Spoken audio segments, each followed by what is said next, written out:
Bonjour tout le monde, Thomas, expert produit. Aujourd'hui, je vous montre la différence entre le mode drive et le mode brake qui sont présents sur nos voitures électriques. Dans un premier temps, pour passer du mode drive au mode brake, il suffit simplement de pousser vers le mode drive. Et enfin, pour passer au mode brake, vous remettez un coup en arrière. Si vous voulez changer votre mode pendant que vous conduisez, passez bien à chaque fois un coup en arrière.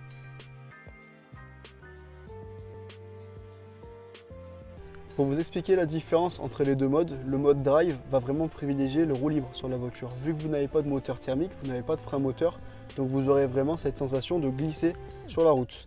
A contrario, le mode brake va simuler un frein moteur pour régénérer un maximum d'énergie. Vous allez voir que ce n'est pas vraiment un mode économique, mais plutôt un mode confort, puisque vous avez l'impression de conduire avec seulement une pédale, puisque vous n'allez quasiment jamais toucher le frein.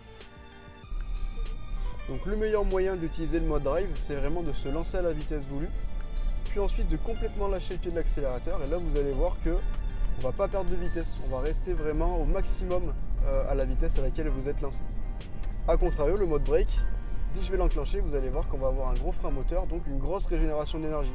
Sauf qu'en mode brake, lorsque vous allez freiner, forcément derrière, vous allez devoir vous relancer en accélérant et donc reconsommer de la batterie. Donc là, comme vous pouvez voir, sur mes mémoires à court terme, je ne consomme quasiment pas d'électricité puisque je n'utilise pas mon moteur électrique. Et ma voiture va justement garder son inertie pour avoir les conduites les plus économiques possibles.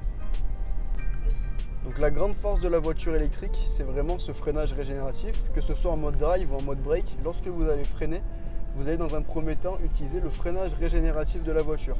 Sur le Q6, il peut aller jusqu'à 220 kWh et ça vous permettra de faire un gain d'énergie et de minimiser l'usage de vos freins parce que vous ne les utilisez tout simplement pas lorsque vous restez dans cette plage de freinage.